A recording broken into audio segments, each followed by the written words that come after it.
بسم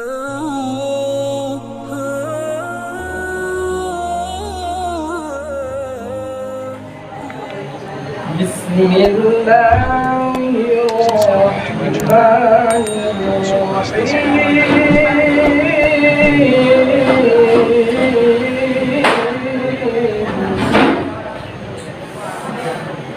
إن هذا القرآن يهدي للتي هي أقوم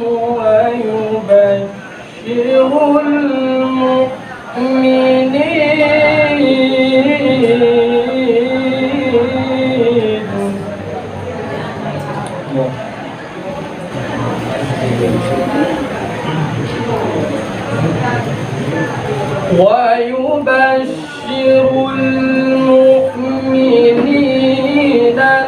الذين يعملون الصالحات أن لهم أجرا كبيرا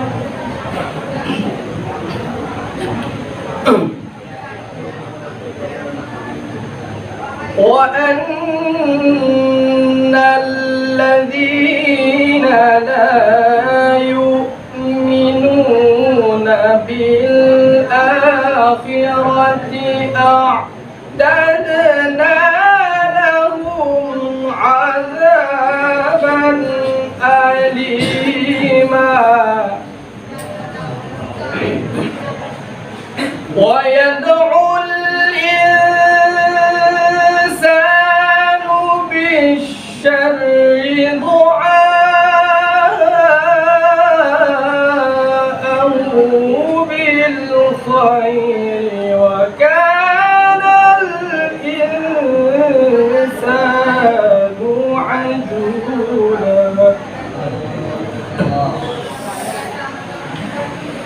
وجعلنا الليل والنهار آيتين فمحونا آية الليل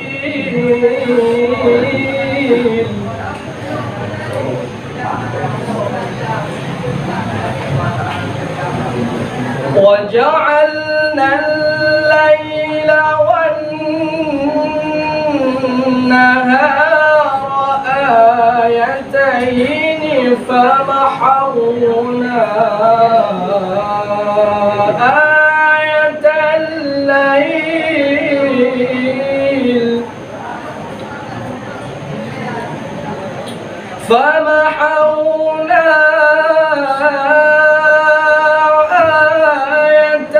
الليل وجعلنا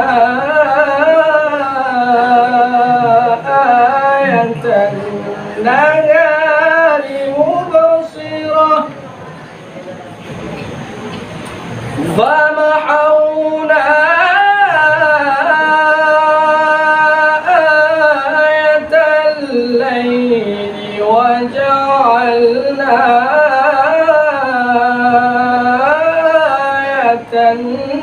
النهار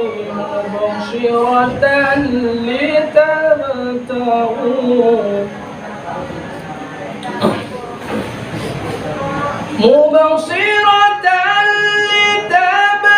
لتبتغوا فضلا من ربكم ولتعلموا عدد السنين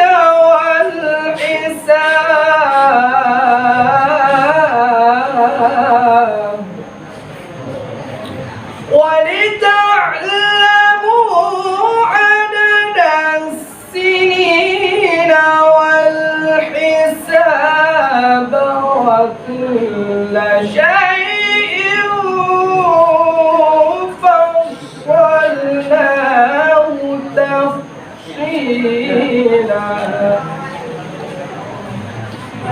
ولتعلموا عدد السنين الموازين والحساب وكل شيء فصلناه تفصيلا. صدق الله العظيم. السلام عليكم ورحمة الله وبركاته.